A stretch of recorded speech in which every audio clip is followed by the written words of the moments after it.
No sé, no agregaste las preguntas. Sí, la activé ya, están activadas. Doctora, aún no salen las preguntas. No, no hay preguntas. Sí, yo las activé. Yo las activé.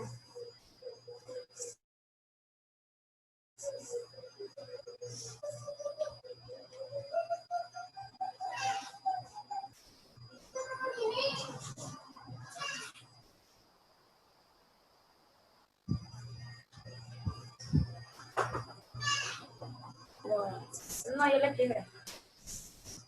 Ya está cargando, ¿no?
Bueno, la lección de hoy día queda postergada. Hacemos el miércoles otra, ¿sí?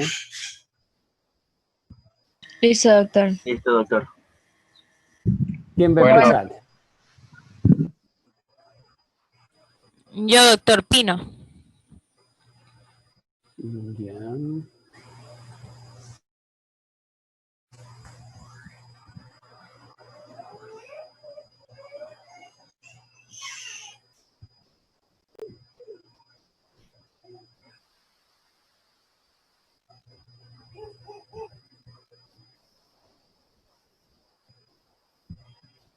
Ya, Shirley.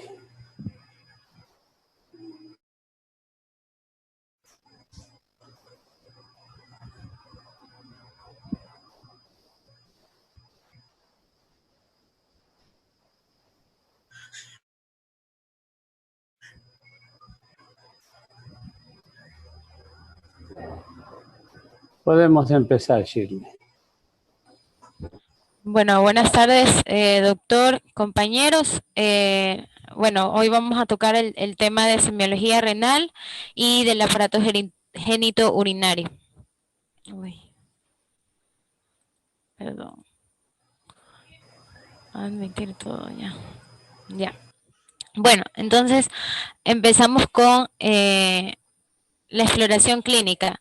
Bueno, tenemos que recordar que los riñones van a ser unos órganos pares en los cuales estos descansan en el abdomen a la altura de la primera y la cuarta vértebras lumbares. Estos, bueno, estos son los, conforman el aparato urinario. También vamos a tener que en la exploración clínica va a estar, vamos a valorar distintos aspectos. Entre ellos empezamos con la anamnesis, en el que en el recién nacido y en el lactante menor van a predominar los signos y síntomas que van a estar vinculados con el abdomen y también de modo general con todo el tracto digestivo.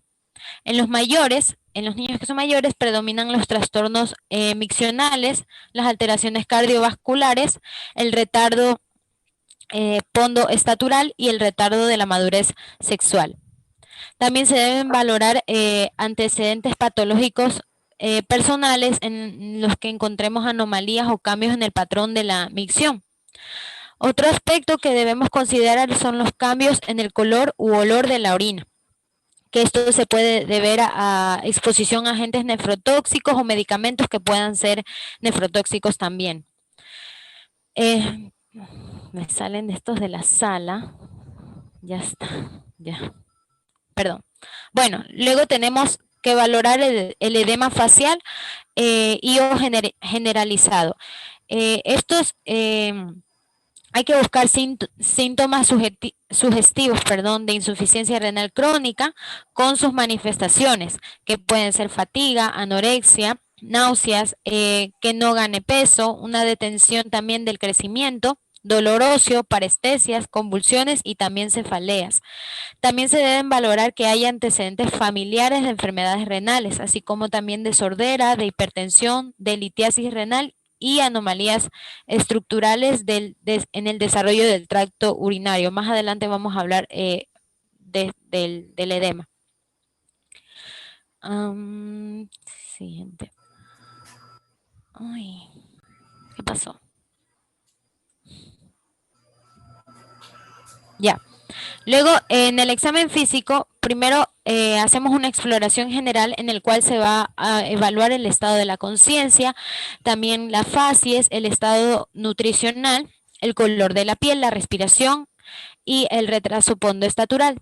También se deben valorar síntomas específicos como, por ejemplo, signos o síntomas específicos como la palidez o el aspecto cetrino, una taquipnea, una deshidratación, los edemas que pueden estar con ascitis o sin ella, valorar la presión arterial, los signos de congestión circulatoria, también ver el aumento del tamaño de los riñones por medio de pruebas radiológicas,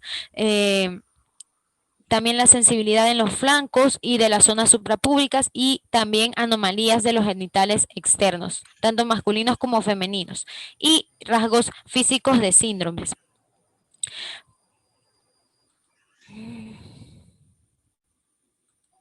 Ya, para la exploración ya del riñón, vamos a evaluar que en el recién nacido se va a efectuar la inspección y la palpación de la región lumbar con una facilidad dentro de las primeras horas. Esto como consecuencia del tono disminuido de la musculatura abdominal. También debemos...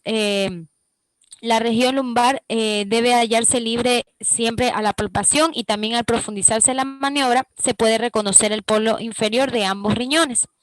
Una presencia de alguna masa ocupante puede indicar que se deba explorar más minuciosamente para saber cuál es una posible causa, como por ejemplo pueden ser un riñón hidronefrótico, un riñón poliquístico, y un tumor de Wilms. La vejiga también se puede palpar o percutirse por encima de la sínfisis pubiana solo cuando está llena. Y también se pueden tornar visibles o palpables cuando hay obstrucciones malformativas de las vías urinarias bajas. En la genesia de los músculos abdominales, esto va a ser una anomalía en la cual se caracteriza, como ven en la imagen, un abdomen distendido, atónico, que va a ceder hacia los flancos cuando el niño está en decúbito dorsal, como vemos en la imagen de aquí. O también cuando el niño se lo incorpora, por la gravedad se va a dirigir hacia abajo.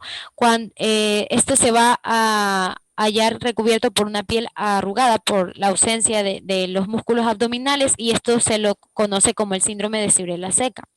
Este va a estar asociado a malformaciones del tracto urinario, también como la hidronefrosis, el riñón poliquístico, y los isoureteres, el uraco quístico y la megavejiga. Luego tenemos la extrofia vesical, en la cual esta es una anomalía que va a estar acompañada de epispadia y también generalmente de la separación de los huesos de los huesos pubianos. Las masas abdominales palpables en el recién nacido van a corresponder a la mayoría a un abultamiento de origen renal. También una presencia de ascitis se va a ver asociado con obstrucciones malformativas del tracto urinario inferior, que va a condicionar a las refracciones de orina en los sistemas colectores. Por ejemplo, un síndrome nefrótico congénito que puede provocarla. Se debe valorar también el cordón umbilical para descubrir la persistencia de la permeabilidad del uraco, que es este ligamento, y evidenciada por una secreción con características de orina o también la existencia de una arteria umbilical única unida con frecuencia a malformaciones del árbol urinario. Luego valoramos los genitales externos, tanto femeninos como masculinos, que muchas veces se asocian a otras anomalías urológicas. En el varón se deben valorar las características del tamaño y también de la ubicación del meato uretral, su estenosis o coincidencia con alguna fimosis, produciendo por lo general una hidroureteronefrosis. También la presencia de hipospadia, especialmente ubicadas por detrás del surco balano prepucial en el cuerpo o la base del pene, también se vinculan a estas malformaciones nefrourológicas. Y en los genitales externos femeninos hay que buscar las presencias de fístulas, urogenitales, hidrometrocolpos, etc. Estas anomalías se pueden ver asociadas unidas o antecedentes de oligodramnios en un recién nacido que no ha orinado aún después de las primeras 24 horas de vida, pueden permitir diagnosticar el síndrome de Potter cuando hay una ausencia de ambos riñones. Obviamente esto es incompatible con la vida. También se debe valorar la presencia de hipersensibilidad dolorosa que nos oriente a alguna infección o hemorragia perirenal. También la distensión abdominal por ascitis, que puede deberse a algún síndrome nefrótico. Y también observar cuidadosamente el chorro miccional para extraer conclusiones en cuanto a la consistencia de sus variaciones con anomalías del tracto urinario inferior. Entre los signos y síntomas de la enfermedad renal tenemos todos estos que les muestro aquí, empezando por el dolor abdominal. Bueno, hay las causas renales generalmente se localizan en las regiones lumbares o hipogástricas, así como también hay tipos de dolores que se caracterizan dependiendo de cada enfermedad. Por ejemplo, en una pielonefritis aguda podemos encontrar un dolor lumbar, una fiebre y también la disuria. También en las glomerulopatías crónicas como la pielonefritis crónica, estas casi no se asocian a manifestaciones dolorosas. Sin embargo, también el dolor que puede producir una glomerulonefritis aguda puede ser como un dolor difuso, el paso de los coágulos y también de cálculos por los ureteres pueden dar un dolor tipo cólico y así.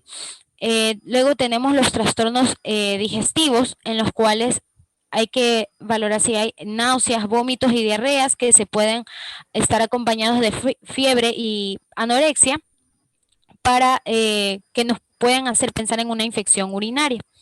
También los trastornos misionales, en los cuales el niño que pudiese presentar una enuresis diurna o nocturna deberá ser estudiado para descartar algún proceso parenquimatoso. También se debe valorar si el niño presenta poliuria, porque esto puede hacer suponer que haya alguna alteración de los mecanismos de concentración, como en una diabetes mellitus, diabetes insípida por el déficit de la hormona antidiurética, o también si es de origen psíquico. Luego tenemos el edema, que se va a caracterizar por ser frío y afecta a los tejidos intersticiales y también a las serosas. Eso cuando es de tipo renal, este edema. Este generalmente se inicia a nivel de los párpados y luego va descendiendo a la cara, al tronco, a los genitales y a las extremidades a la manera en que se va generalizando. Ya, en esto es importante pensar al niño, sobre todo en los estados de edemas ocultos, y para así valorar, ubicar en función de la gravedad y de la distensibilidad de los tejidos comprometidos. Así podemos valorar el edema en ellos. También en la hipertensión, esto es una de las afecciones renales que constituyen la causa más frecuente en los niños. A veces estos síntomas pueden ser indefinidos, como la irritabilidad, las cefaleas, o también pueden ser precisos como en unas crisis hipertensivas. Tenemos la anemia, que eso se puede ver cuando hay una enfermedad renal crónica avanzada. También esto debido al déficit de la síntesis de la producción de eritropoyetina, o también por una disminución de la vida media de los hematíes y por hemorragias relacionadas con el déficit plaquetario. Y tenemos los trastornos de crecimiento, en los cuales las afecciones crónicas que cursan con la insuficiencia renal, estos están vinculadas con las displasias u uropatías malformativas, que pueden reflejarse en un trastorno en la talla y en el desarrollo sexual de los niños. Para valorar la función renal mediante los estudios del laboratorio se siguen unos procedimientos en los cuales primero tenemos los niños con control de esfínteres. Bueno, básicamente hay que lavar la zona perineal con agua hervida y jabón, secar el área con las gasas estériles. Si es una niña, hay que separar los labios menores. Y si es un niño, se corre el prepucio hacia atrás. Luego se recoge, se descarta el primer chorro y se coge la orina del segundo chorro en un frasco estéril, tratando de que no se contamine el frasco. Así no se contamina la muestra. Se toman 2 muestras, una que va para urocultivo y otra para el contagio de colonias. Para el contagio de colonias, y la otra es para la citoquímica. Y se debe enviar inmediatamente al laboratorio, ya que en 2 horas a temperatura ambiente de 10.000 colonias puede aumentar a 100.000 colonias por milímetros cúbicos. Y esto actualmente se prefiere hacerlo en el laboratorio. En los niños sin control de esfínteres se debe ofrecer líquidos 1 hora antes, se debe hacer el aseo, al igual que en el procedimiento anterior, y se espera al que el niño orine. Y se sigue igual que en el procedimiento que vimos anteriormente. Se debe considerar la posible punción vesical en niños en los que por algún motivo no se pueda recolectar la orina. Para un buen análisis de orina se debe hacer una restricción posible de líquidos y también de alimentos, sobre todo en los lactantes, que no deba superar de las 4 a 6 horas y de las 12 horas, alrededor de las 12 horas en los mayores. Cuando este es destinado a cultivo y no siendo posible lograrlo por el método llamado del chorro medio, por la edad, que sea menor a 2 años, o por un proceso de sepsis o deshidratación, se realiza la punción suprapúbica y se obtiene la orina por aspiración. En la diuresis, con respecto a la diuresis, el niño suele tener ya orina en su vejiga de origen fetal en las primeras 24 horas, y esta suele ser baja y aumenta considerablemente a las 48 horas, ya como consecuencia de la resolución de edemas y de la paulatina ingestión de líquidos. Una diuresis normal va a ser de 800 mililitros por metros cuadrados en 24 horas. Tenemos oliguria cuando esto es menor a 300 mililitros y una anuria cuando es inferior a los 30. También se debe tomar en cuenta que la frecuencia miccional durante el primer año de vida varía entre 4 y 20 veces por día, con un periodo entre cada micción de 2 horas. Las características físicas y químicas de la orina en el recién nacido es que esta es turbia, es de color rojizo, Esto por la presencia de mucus y de uratos. Su reacción es ácida y sobre todo en las horas de la tarde, pero después se aproxima a la neutralidad, que va a variar en un pH de 5 a 7. Es inodora a lo largo del primer año y luego suele aparecer un olor amoniacal por la presencia de estas bacterias. La densidad también va a variar. En los primeros días va a oscilar entre 1010 a 1115 y va a descender posteriormente a 1002, entre 1002 y 1006. En el segundo trimestre va a tener una capacidad similar a del adulto y su osmolaridad y densidad van a variar en función de los alimentos que se le den, los alimentos sólidos. El sedimento urinario, después de centrifugarlo, suele tener hasta 10 leucocitos, 15 células epiteliales y ausencia de hematías y algún cilindro. Este es un cuadro de las sustancias que se eliminan en 24 horas en la orina. Y luego tenemos parámetros que hay que valorar. Primero, la osmolaridad, que es la suma de todas las partículas osmóticamente activas, que permite medir la capacidad de concentración de la orina. La densidad, que va a ser la suma de los pesos específicos de todas las partículas osmóticamente activas. En la acidificación, el pH va a variar entre 4.5 y 8.5. Esto de acuerdo con la eliminación de los hidrogeniones resultantes de la metabolización de los principales nutrientes. Y también valorar el hallazgo de glucosuria con una glucemia normal, que puede indicar una falla en la reabsorción tubular, que puede estar vinculado a un síndrome de Fanconi o también alguna insuficiencia renal crónica. Con respecto a la proteinuria, tenemos que las proteínas fisiológicas, las proteínas nos pueden ayudar a ver los mecanismos renales de la filtración, de la reabsorción y también de la excreción. Una proteinuria fisiológica va a ser hasta 5 miligramos por kilogramos al día. Y esto predominantemente va a ser la albúmina. También proteínas, en su mayor parte va a tener proteínas plasmáticas. Y la selectividad de la proteinuria se va a hallar en una relación inversa con el grado de la permeabilidad glomerular. Cuando mayor es el grado de la lesión renal, menor será la selectividad y está aumentada cuando el grado lesional es menor. Entre las patologías que vamos a encontrar en las proteinurias vamos a tener estos grupos, estos tres principalmente. Esto es fisiológico. En la proteína glomerular, va a depender de una aumentada filtración glomerular con una alteración morfológico-funcional elemental en numerosas nefropatías glomerulares.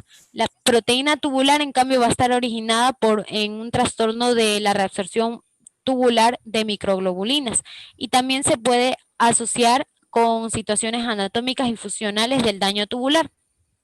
Y aquí va a haber una proporción muy baja de albúmina en un 10 al 20%. La proteinuria disglobulinúrica, está relacionada con una incoordinada síntesis monoclonal de los fragmentos inmunoglobulínicos, que por su bajo peso son fácilmente filtrables. También aquí se puede ver la presencia de la proteína Bence-Jones. Y tenemos la proteinuria postural ortostática, que se observan en 3 al 5% de los adolescentes sanos y en menor frecuencia en niños. Es de características irregulares en su aparición y se detecta solo cuando se pone de pie. En el sedimento urinario, es estudiado después de centrifugar la orina por 5 minutos y en esto se van a considerar valores normales de hematíes de 0 a 2 por campo en niñas de 0 a 5, en los leucocitos de 0 a 5 por campo en las niñas de 0 a 8 y los cilindros hialinos de 0 a 2 por campo. vamos a encontrar en este sedimento urinario las siguientes estructuras. Los hematíes y leucocitos, uno puede ver en el sedimento urinario hematíes cuando se sospecha de alguna glomerulonefritis, o sea, pueden manifestar esta presencia de glomerulonefritis, pielonefritis, neoplasias, traumatismos, litiasis, hidronefrosis o discrasias sanguíneas. En los leucocitos, esto puede deberse, si no está contaminada la muestra, puede deberse a una infección o glomerulonefritis, tubulopatías, nefrocalcinosis, deshidratación. Las células epiteliales, estas se van a deber a la descamación de todas las vías urinarias y del tracto genital. Y estas se pueden encontrar aumentadas en los procesos inflamatorios agudos. Los cilindros, generalmente los hialinos, o sea que son algunos los hialinos, estos carecen de significado diagnóstico. Y porque pueden ser frecuentes en niños sanos después de una deshidratación o del ejercicio, del traumatismo u ortostatismo. Perdón.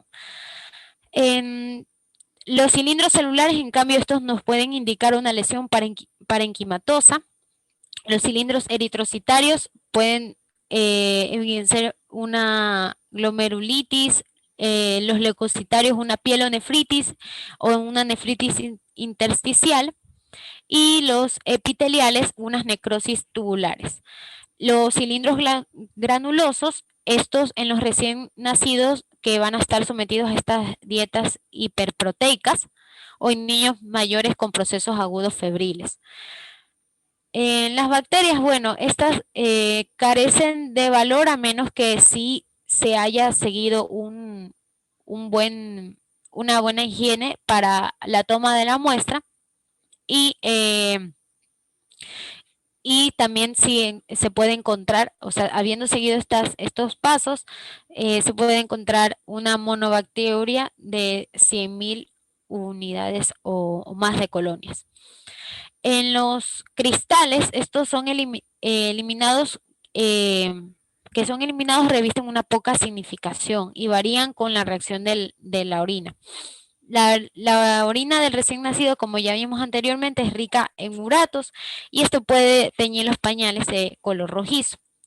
En los pigmentos anormales tenemos que el amarillo o ámbar, esto se debe al urocromo. Un rojo puede ser por sangre o también eliminación de porfirinas, de colorantes, como las remolachas de alimentos o de tinciones, de fármacos también, o también por la infección por cromobacterias. El color pardo oscuro, esto se puede deber por la descomposición de la hemoglobina, en hematina ácida por la alcaptonuria y la tirosinuria. El verde o azulado puede ser por una bilirrubina presente en las ictericias obstructivas crónicas. Esto es un cuadro de la diuresis del recién nacido a medida que desde el primer día hasta llegar a la edad de entre 10 y 15 años. Bueno, las cantidades de las micciones tenemos que de 10 a 12 en el primer mes van a ser, y de 15 a 20 del tercer al quinto mes. Luego para disminuir, luego disminuye hasta 10 a 12 en el segundo año y un poco menos en el tercer año. El control voluntario de la micción, este se establece entre los 18 y 24 meses, aunque a veces se consiga antes o en otras no sea posible hasta los 3 años. Y la reacción de la orina, como ya había mencionado, esta es fuertemente ácida y después varía de acuerdo con la alimentación. La densidad o el peso específico en el primer año tenemos que es de 1003 a 1006, de 1006 a 1012 en el segundo año y de 1012 a 1015 del tercer año hasta el sexto, hasta llegar a los 1015 y 1020 en los niños mayores. La presencia de cloruro de sodio va a ser de 2 a 5 gramos, y esto también es variable según la alimentación, y la urea va a ser de 0,75 gramos en el primer mes, de 5 a 40 gramos entre el primero y segundo año de vida, y de 15 a 30 gramos entre el segundo y el tercer año. Entre las pruebas funcionales que para valorar esto, tenemos el urocultivo, que ya hemos visto cómo se realiza la muestra para la recolección de orina. La biometría hemática completa, que podemos encontrar si hay predominio de leucocitos con neutrófilos, esto indica una participación bacteriana. Y si hay leucopenia con linfocitosis, hay una participación viral en esto. Y luego tenemos las pruebas radiológicas, los cuales nos pueden ayudar a ver el tamaño, también la función de los riñones, y etcétera. Alguna malformación también. En la urografía intravenosa se usa una solución al 60% a una dosis de 1.5 mililitros por kilogramo. Previamente se va a tomar una placa simple de abdomen, y normalmente suelen pasar de 6 a 10 minutos después de haber inyectado el medio de contraste. Luego se visualizan los riñones y el sistema colector, y en 30 a 60 minutos se toma otra placa para poder visualizar la vejiga, y así se toma una última placa para visualizar la excreción uretral. Otras pruebas radiológicas que también vamos a utilizar son, otras pruebas de imágenes, son la ecografía, la endoscopía, la biopsia renal, la tomografía simple contrastada, gammagrafía renal, urodinamia vesical y la cistografía uretral.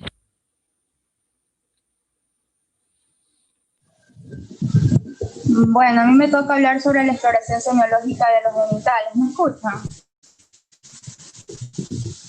Sí se escucha. Gracias. Sí, avanza nomás. Siguiente, por favor.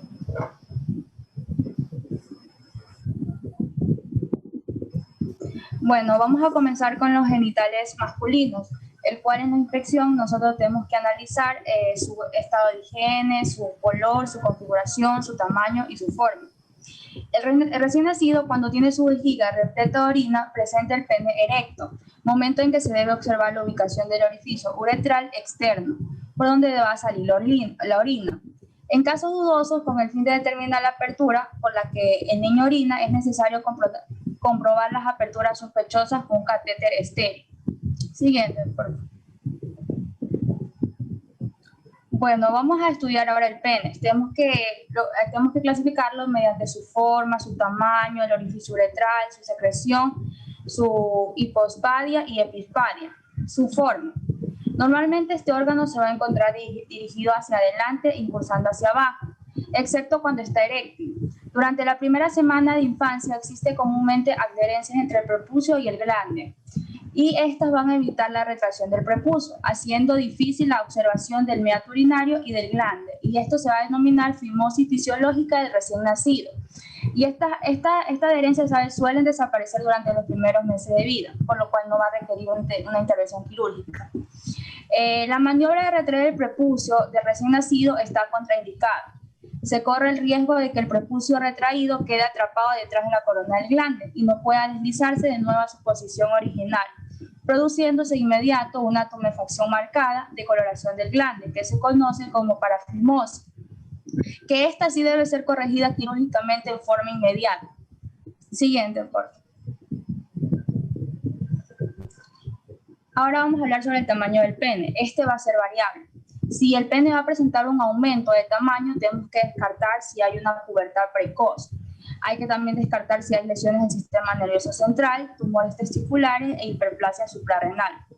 Por el contrario, el pene puede aparecer muy pequeño cuando está oculto por la grasa o por la insuficiencia hipofisiaria. Siguiente, por favor. No, retrocede, disculpe, retrocede. Ya, el prepucio va a ser la piel que cubre al glande, y generalmente no solo va a cubrir al glande, sino también que excede al glande, y se considera normalmente en el caso en el que esté en el caso de que haya un exceso de piel va a obstruir el orificio del meato uretral externo, dificultando la misión. Y aquí se va a llenar, o sea, va a tener lleno de orina y se va a considerar patológico y esto se va a conocer como fimosis, siendo necesario corregir quirúrgicamente. A pesar de no existir acuerdo en la eliminación de esta piel excedente por la práctica de la circuncisión, para preservar la higiene del glande, dicha práctica ha demostrado que los niños circuncidados son menos propensos al cáncer de pene en el futuro. Siguiente, por favor.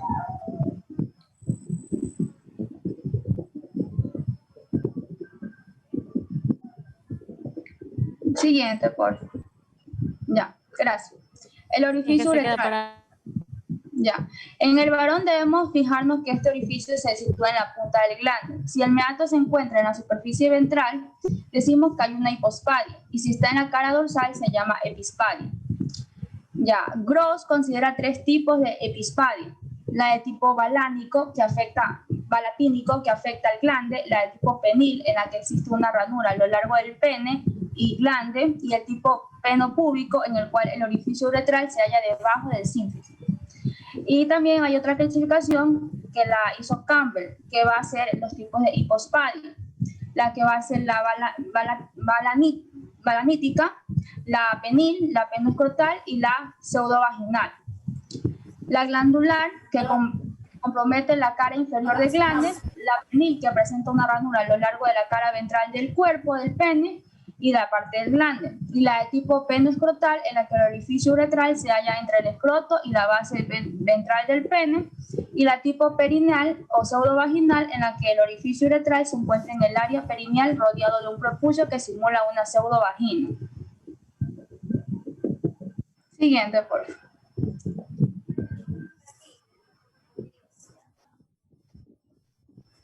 Ya.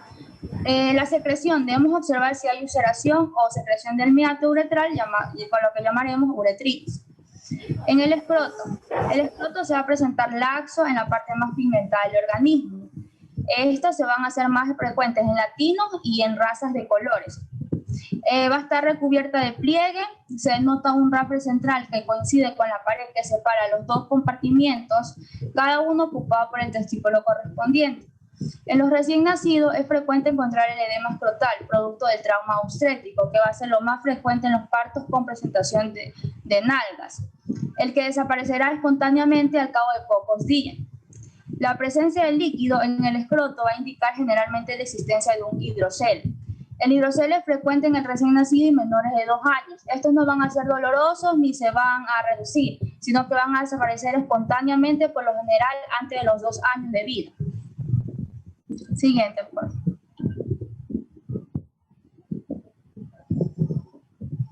Bueno, los testículos. Los testículos durante las fases iniciales de diferenciaciones gonadales permanecen en una posición intraabdominal alta, entre el 5º y 6º mes de gestación. Los testículos van a descender abriéndose paso a través del conducto inguinal hasta llegar al escroto. Este trayecto puede normalmente quedar retenido a cualquier nivel del conducto inguinal, lo que se va a llamar criptoquídeos. Cuando los testículos llegan al escroto, pero no se quedan definitivamente, cualquier momento asciende uno o ambos, esto se va a denominar testículos en ascensor. Si uno o ambos testículos en el descenso abandonan el conducto inguinal y se alojan en cualquier otro lugar de la anatomía, ya sea en la región pubio-pieniana o en la fosa inguinal o en la cara interna del músculo, se va a denominar ectopía testicular. Para palpar los testículos es conveniente mantener caliente las manos del examinador, o sea, el doctor, y el ambiente donde se examina el niño. Se determinará la localización, el tamaño y la consistencia. Los testículos no son del mismo tamaño, el uno es más grande.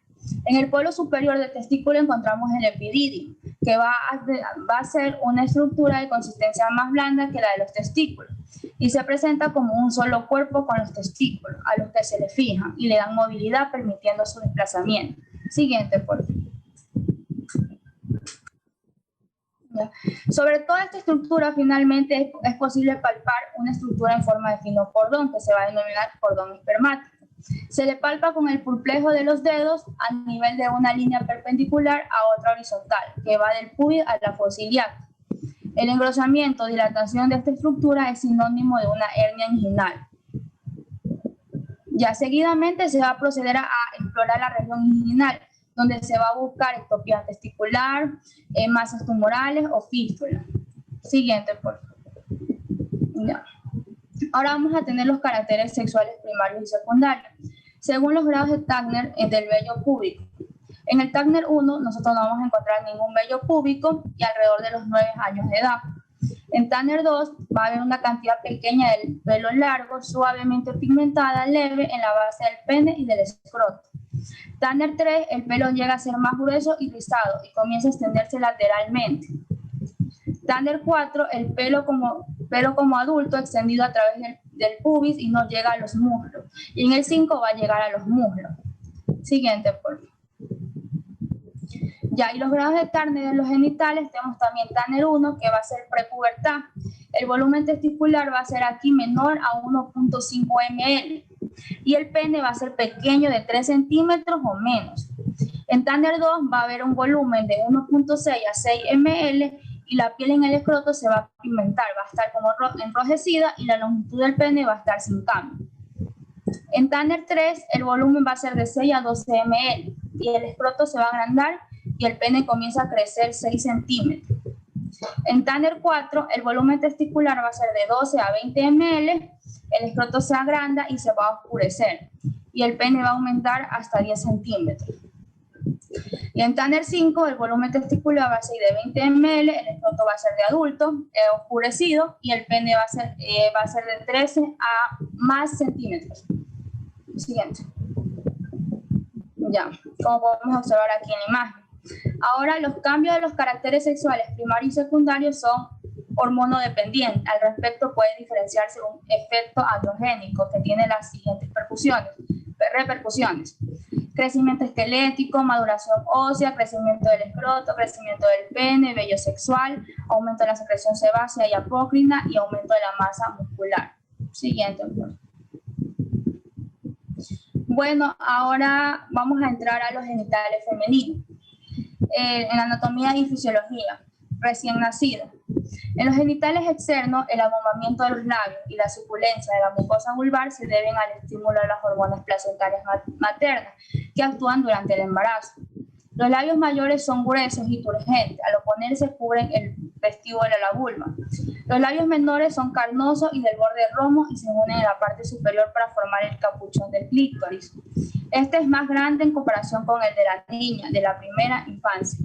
El himen hace una profusión en el vestíbulo y el orificio es de 0.4 centímetros, aunque la variación de tamaño son frecuentes. Ya, el meato uretral es difícil de visualizar. Lo encontraremos en la convergencia superior de los labios menores y la mucosa de la vulva es rosada y bañada por secreción de mucosa. Esta es la etapa de la leucorrea fisiológica de la recién nacida. Siguiente, por favor. Ya, ahora vamos a hablar sobre la vagina. Es un conducto virtual de 4.5 centímetros y cuyas paredes están constituidas por mucosa, submucosa y 3 capas musculares. Las células de las paredes son estrógenos dependientes, por su epitelio está engrosado y cargado de glucógeno, que al liberarse en la cavidad vaginal se transforma en glucosa por acción del bacilo de Donderley. Se convierte en ácido láctico, acidificándose en medio de un pH de 4 a 4.5, proceso que tiene lugar al inicio de la adolescencia. El útero está formado por 2 partes, que va a ser el cuerpo y el cuello. Es importante para la anatomía diferenciarlo. En la recién nacida, el cuerpo se presenta grande por la acción de las hormonas maternas, pero involuciona y luego predomina el cuello en una proporción de 3 a 1 durante la primera y segunda infancia. Las trompas son flexibles y de luz virtual. El ovario es un órgano elongado a manera de cintilla y presenta una gran cantidad de folículos primordiales. Siguiente, por favor. La primera y segunda infancia. Primero vamos a hablar de la primera infancia. La primera infancia se trata de la fase de reposo. Dura en general hasta 8 años de edad. Los labios menores son finos y el capuchón cubre el clítoris pequeño. El meato uretral es fácilmente visible. El himen es una membrana delgada con un orificio central. El introito es de aspecto hiperémico, pues como la mucosa es hipertrófica, permite ver la transparencia de los vasos de la dermis. Y la secreción casi no existe porque la descamación es escasa y la piel de la vulva se erosiona con facilidad. La pared vaginal se adelgaza y se vuelve atrófica, mide 3.5 centímetros y su pH es neutro. Esto la hace un medio ideal de cultivo para bacterias que revelan variaciones en números y tipos. Y en la segunda infancia se va a producir un alargamiento de la vagina que mide entonces 8 centímetros. El útero, con los cambios descritos anteriormente, comienza a descender hacia la pelvis menor acompañada por los anexos. Ya, siguiente, por favor. Ahora vamos a hablar sobre la premenarca. Entre los 7 y 9 años de edad comienza una fase de desarrollo progresivo que se correlaciona con el inicio de la secreción de las gonadotrofinas y del estrógeno. Los tejidos de la vulva se vuelven más blandos y gruesos y comienza el depósito de las grasas en los grandes labios que se unen y cubren a los labios menores, el vestíbulo de la vulva. Los labios menores vuelven a ser tumefactos y redondeados. El himen recobra su suculencia y se engruesa. La vulva es rosada y se halla humedecida por la secreción de la mucosa, de las glándulas vestibulares y de la vagina. También se va a estimular aquí el epitelio glandular del conducto cervical. Estos efectos sensibles son los responsables de la leucorrea fisiológica premenarca, que es alcalina, transparente y no produce irritación. El vello sexual suele aparecer en el monte de Venus o en el extremo superior de los grandes labios. Son dispersos, finos y largos, y luego vuelven a ser rizados y gruesos. La vagina llega a medir hasta 11 centímetros. El cuello aumenta de tamaño y aparece con mayor frecuencia ectopías glandulares en el exoscervix. El cuerpo uterino crece aceleradamente y guarda una relación de 2 a 1 con respecto al tamaño del cuello. Aumenta el grosor de la trompa y se inician los movimientos peristálticos. El ovario crece hasta pesar 4 gramos, con un aumento importante del estroma y el adelgazamiento de los cortezas, y comienza lentamente el crecimiento folicular responsable de la secreción de estradiol. Los primeros signos del desarrollo de las mamas se presentan alrededor de la época en que los depósitos localizados de grasa se acumulan en los hombros, las caderas y el busto, dando al cuerpo el aspecto femenino. El crecimiento de ambas mamas pueden producirse en forma alternada o acompañadas o no de mastalgia. Siguiente, por favor. Los caracteres sexuales primarios y secundarios en las mujeres. El primer indicio de la pubertad está dado por el aumento de las células superficiales en un extendido vaginal. La vagina comienza a elongarse antes de que aparezcan los caracteres sexuales secundarios y continúa haciéndolo hasta la menarca o aún después. En el útero infantil predomina el cuello sobre el cuerpo, situaciones que se van modificando cuando van creciendo. Las trompas ondulares y alargadas van adquiriendo movilidad. Los ovarios son pequeños y abdominales y se agrandan y comienzan su despertar funcional. Bueno, escala de Tanner. Son las etapas de la comprobación del desarrollo en niños, adolescentes y adultos. Las etapas definen las medidas físicas del desarrollo basadas en los caracteres externos, primarios y secundarios del sexo. Por ejemplo, el tamaño de los pechos, los órganos genitales, los desarrollos del vello púbico, entre otros. Ahora vamos a hablar sobre los grados de Tanner en las glándulas mamarias. Tanner 1, ningún tejido fino glandular. Areola sigue los contornos de la piel del pecho. Prepuberal también se lo llama. El Tanner 2 va a haber un inicio del brote glandular mamario con áreas pequeñas de tejido fino glandular circundante. Areola con areola.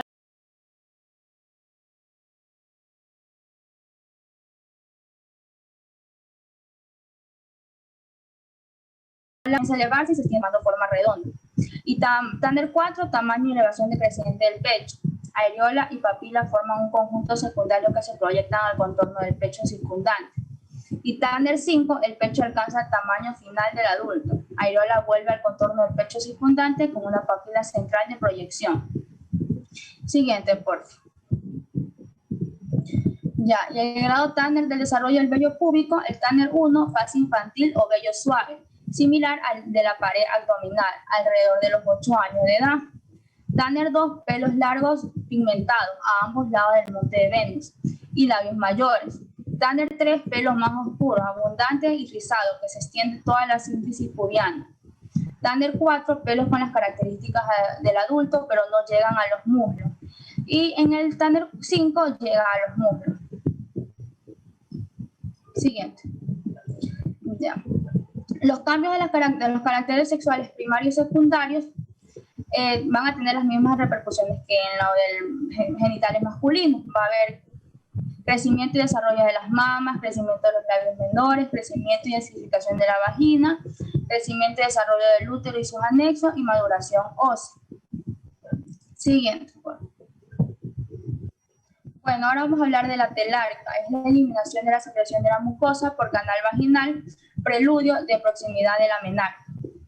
La menarca es el primer sangrado menstrual en nuestro medio y se produce en las niñas de entre 12 y 13 años. Por lo general sigue a la espiga aumentando de tamaño y suele coincidir. Por lo que pasa la menarca se presenta en gran parte de los niños que pasan por T3 y T4 de Tanner. Se ha convertido asimismo una evolución del peso similar al de la talla, por lo que se habla de un peso corporal crítico en relación con la menarca. La maduración sexual parece ser más temprana en niñas que habitan en regiones urbanas en sitios bajos con respecto al nivel del mar, en quienes han sufrido una pérdida completa de la percepción de la luz y en aquellas que tuvieron una madre con una menarca temprana. Siguiente, por favor. Ahora vamos a hablar de la anamnesis. Cuando interrogamos por el motivo de consulta, se debe diferenciar el real y el aparente, y se estará preparando para captar el mensaje, o sea, la causa real de la consulta. En algunos casos puede estar oculta de manera consciente o inconsciente.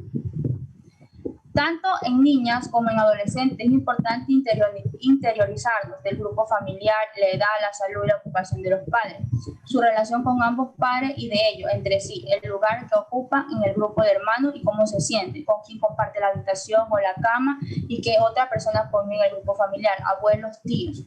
Se interrogará a sí mismo sobre el embarazo materno,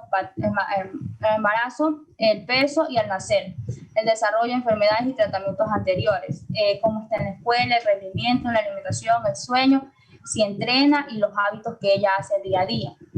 A los adolescentes les cuesta a veces dialogar y contesta con evasivos y monosílabos. No podemos desconocer que la adolescencia es un proceso psicosocial.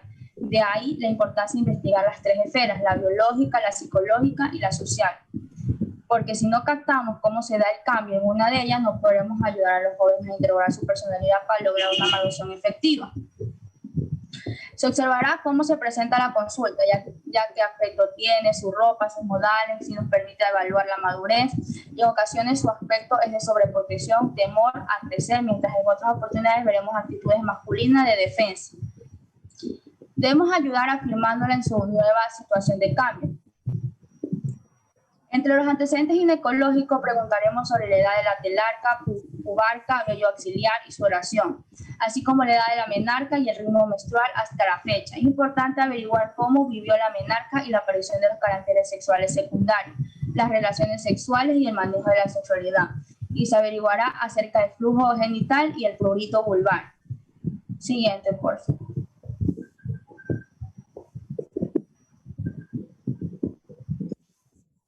Siguiente.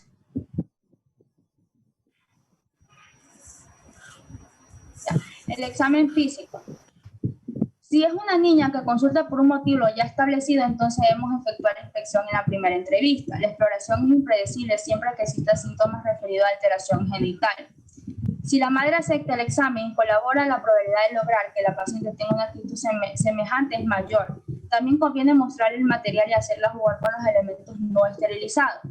Si se trata de una niña menor de 3 años, pedimos a la madre que se siente en el borde de la mesa de la exploración con la niña sostenida sobre su falda, manteniendo con ambas manos las piernas de las niñas. Si es mayor, la pondremos a acostar en la mesa de exploración con las piernas sostenidas en las pierneras. La madre permanecerá próxima a su cabecera jugando con la paciente. Tranquiliza a la niña si se hace participar en el examen entreabriendo la vulva con sus manos. La consulta cambia si la paciente es una adolescente. A ella le preocupa sobremanera presentar su cuerpo, de ahí es la importancia de informar a ella la necesidad del examen, el que jamás debió obviarse y por el contrario ha de ser minucioso. Escucharemos al adolescente todas las dudas que le preocupan y le daremos la respuesta una a una.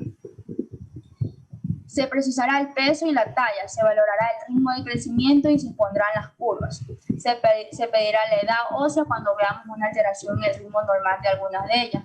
Se valorará las mamas, el vello pubiano, el vello axilar, su duración y se lo clasificará según la tabla de Tanner.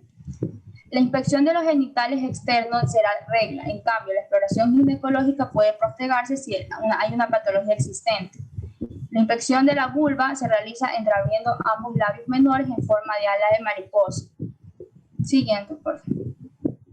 Ahora vamos a hablar sobre los auxiliares de diagnóstico. Si es el caso de la exploración abdomino-rectal y el examen retrovaginal, se dejará para el ginecólogo. Ahora vamos a hablar sobre la vaginoscopía. Es un método que en mano entrenada no produce dolor. Se introduce la óptica con el mandril colocado por el orificio imianal y se retirará el mandril y se conecta la luz, permitiendo la observación directa de las paredes vaginales, fondo de saco, cuello uterino, recolección de material mediante pipetas apropiadas, cuerpo extraño.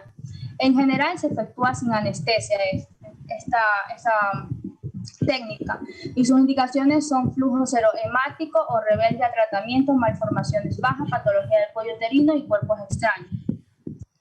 El siguiente vamos a tener la laparoscopía. Tiene indicaciones precisas y es considerada una medida de sección. Se practica en quirófano y bajo anestesia, a diferencia de la otra, que no se lo aplica anestesia.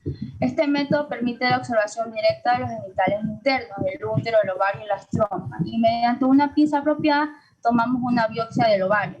Se le indica en malformaciones, amenorreas graves ováricas, patología anexial en un estudio. Ecografía. La ecografía sirve para detectar tumores abdominales pelvianos en la infancia y en patología de la gestación. Ahora vamos a hablar sobre la bacteriología. La infección genital baja es motivo frecuente en consultas ginecológicas, tanto para niñas como adolescentes.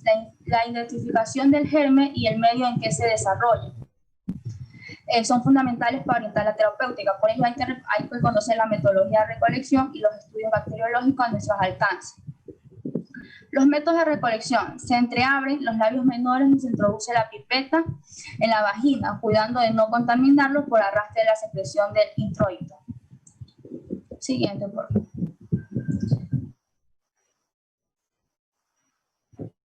Se aproxima el estéril en la vagina y se extrae material extendiéndola sobre un portaobjeto. Se lo observa directamente al microscopio con una gota de una solución fisiológica. Cultivo. Con un hisopo estéril se introduce en la vagina y se lo transporta en medio de Stuart. El laboratorio cultivará en medio apropiado y se efectuará el antibiograma correspondiente. Bacterioscopía. Se extiende sobre un portaobjeto y se colorea con el método de Gram para identificar el germen. La determinación del pH vaginal: el bacilo de Donderlein desdobla la glucosa vaginal en ácido láctico, así acidificando el pH. Al medir la acidez vaginal sabremos el grado de defensa que posee la mucosa. El test Gram para la detección de oxidus en el ano y la región perianal. La hembra del parásito emigra del ano y se introduce en la vagina, donde deposita sus huevos y al tiempo que arrastra sobre su cuerpo los colibacilos, ocasionando vulvajanitis asociadas caracterizadas por leucorrea y prurito anal. Los métodos hormonales. Siguiente, por favor. Los métodos hormonales se ven obligados en distintas situaciones, tanto ya sea en pubertad precoz, hemorragias genitales, retrasos puberales, alteraciones del ciclo o amenorrea. A efectuar estudios hormonales para investigar el estado del eje hipotálamo ovárico. En las niñas y las adolescentes se utilizan los mismos estudios que en la mujer adulta, pero hay que adecuar los resultados y la secuencia en que se los solicite, según la edad. Para el estudio de la función ovárica utilizamos el examen físico con la aparición y desarrollo de los caracteres sexuales secundarios, que es la respuesta a los efectos de los estímulos producidos por las hormonas endógenas. Recurrimos al laboratorio para medir estrógenos totales, orina de 24 horas y el urocitograma, que se producen que el primero nos da una idea exacta de todos los estrógenos que el ovario produce en un día, y el segundo va a ser útil para hacerlo en forma serial y tener secuencia cíclica de los funcionamientos del ovario. Siguiente, por favor. Ya, la determinación de las gonotrofinas, estas pueden ser en orina de 24 horas por el método biológico, ya sea por la hormona luteinizante o la hormona folículo estimulante, o van a estar juntas, o en el plasma por el método de rayo inmunológico. El estudio funcional del hipotálamo y del hipófisis va a ser administrando citrato de clomifeno o estimulando directamente a la glándula con hormonas hipotalámicas por vía endovenosa. Y la integridad del eje mencionado nos interesa el diagnóstico de ovulación, ya que esto es un método biológico de temperatura basal que muestra la acción termogénica de la progesterona sobre el hipotálamo. Se toma la temperatura rectal de 6 horas de reposo con la paciente aún en estado horizontal. Siguiente, por favor. Y otro método es bioquímico, es la determinación de prenandiol, que va a ser un catabolito inactivo de la progesterona en orina de 24 horas. En la primera mitad del ciclo lo encontraremos en pequeñas cantidades, pero en la segunda mitad del ciclo bifásico y en la orina de la mujer grávida alcanza valores importantes. En la actualidad se cuenta como un método más exacto y es la determinación de la progesterona plasmática. Se concluye el examen físico investigando la presencia de dismenorrea o dolor menstrual, si esta se presenta en la primera menstruación y se domina o si lo hace después. Si tiene un compromiso orgánico, como una tumoración, una endometriosis asociada, se llama dismenorrea orgánica. Si se participa sobre el sistema nervioso vegetativo y el estado de reacción psíquica, se llamará funcional. Hay que tener en cuenta también las adherencias en los labios menores con oclusión del orificio vaginal, que se lo conoce como una alteración como sinequias en los labios, que es muy frecuente en las mujeres. Siguiente. Gracias.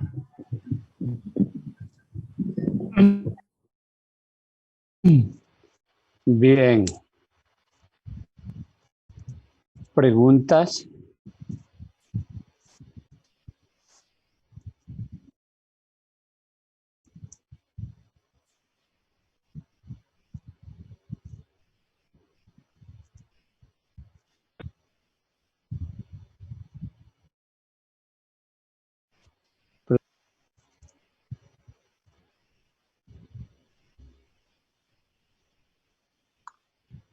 Doctor, buenas tardes. Al momento de Buenas recolectar tardes. la orina, ¿qué es mejor? ¿Colocar una sonda tipo Foley y mediante ella recolectar la orina? ¿O se lo puede realizar de otra forma en la cual no influya la sonda? Lo ideal es que no sea traumático. No es necesario la sonda, ser que haya una vejiga neurogénica o que haya una obstrucción importante, ¿no? Que tengamos que introducir una sonda suprapúbica. Pero esos son casos muy puntuales. Lo ideal es coger espontáneamente la orina con las indicaciones que han dado las compañeras, ¿sí? El problema es que cuando se lleva una muestra de orina al hospital, a veces vienen de largas distancias con algunas horas de viaje, llegan al hospital, se recoge la muestra, pasan otras horas hasta que se procese la cantidad de muestras que llegan y esa orina se ha contaminado. Lo ideal para un examen, la orina sea procesada dentro de no más allá de la hora de haberlo obtenido, hablando en nuestro medio con el clima que tenemos. Si se lo procesa después de una hora, prácticamente ya no sirve. Entonces, cuando ustedes ya estén en pruebas o test de salud, tengan eso en cuenta, porque van a encontrar un montón de falsos positivos y no son nada más que orinas contaminadas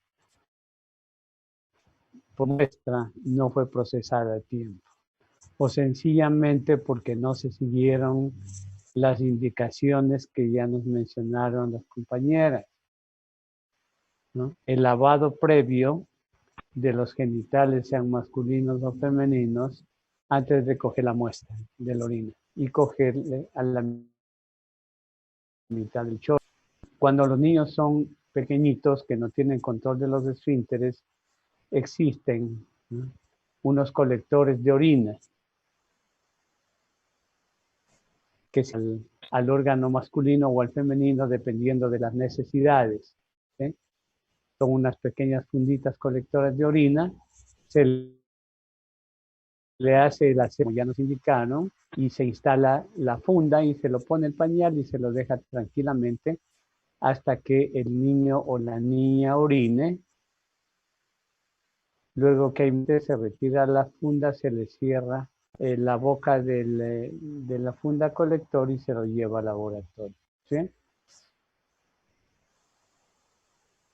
Cuando vayamos a pedir un cultivo y antibiograma de orina, ¿no?, de la misma muestra tomada que acabamos de mencionar, se puede tomar un segundo frasco estéril para esta muestra.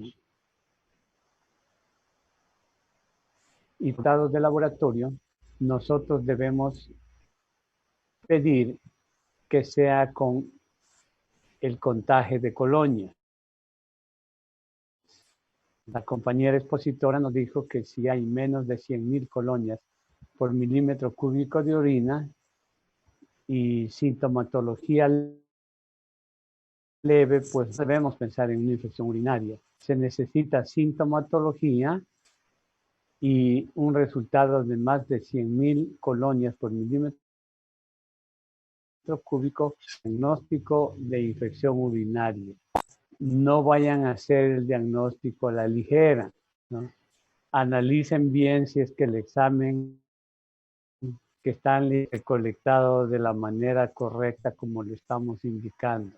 Realmente es lamentable en los hospitales o centros de salud la cantidad de lesborros negativos por la mala técnica o en mucho tiempo antes de procesar la orina.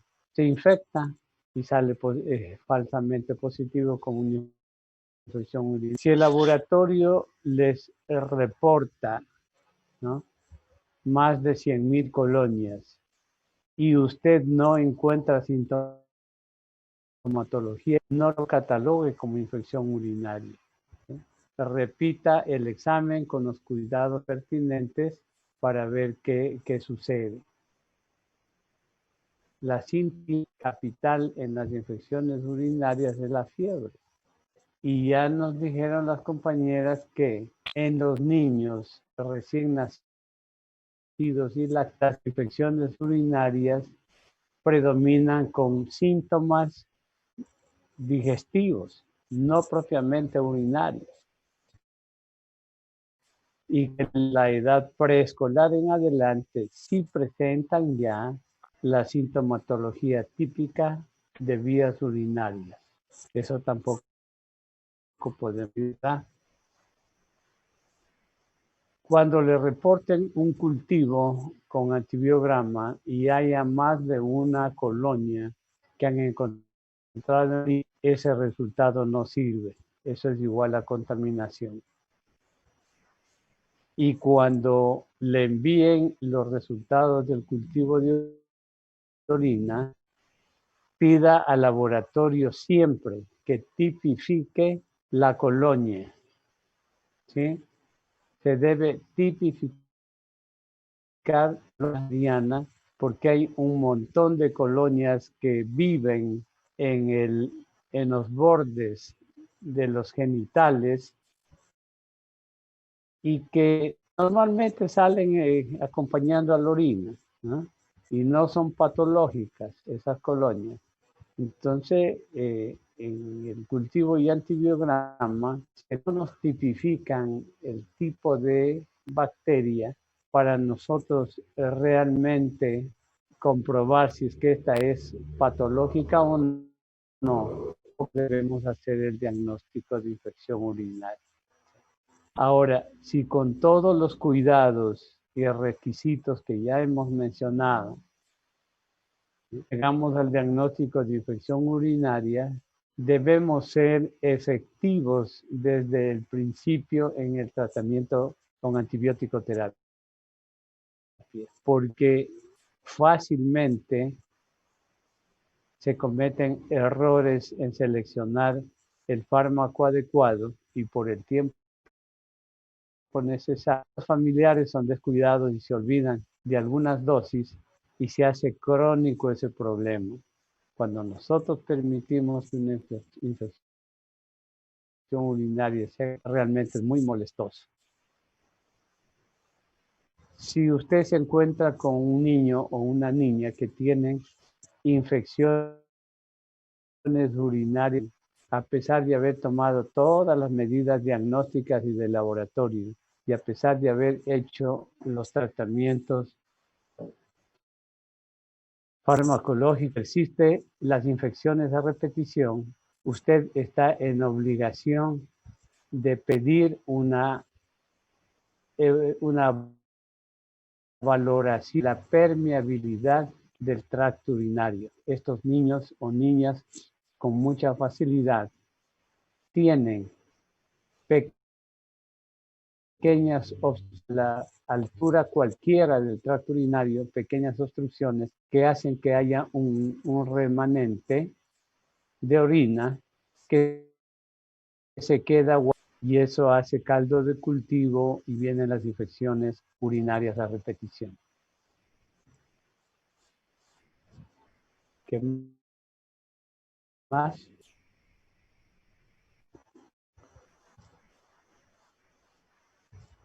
¿Alguna pregunta?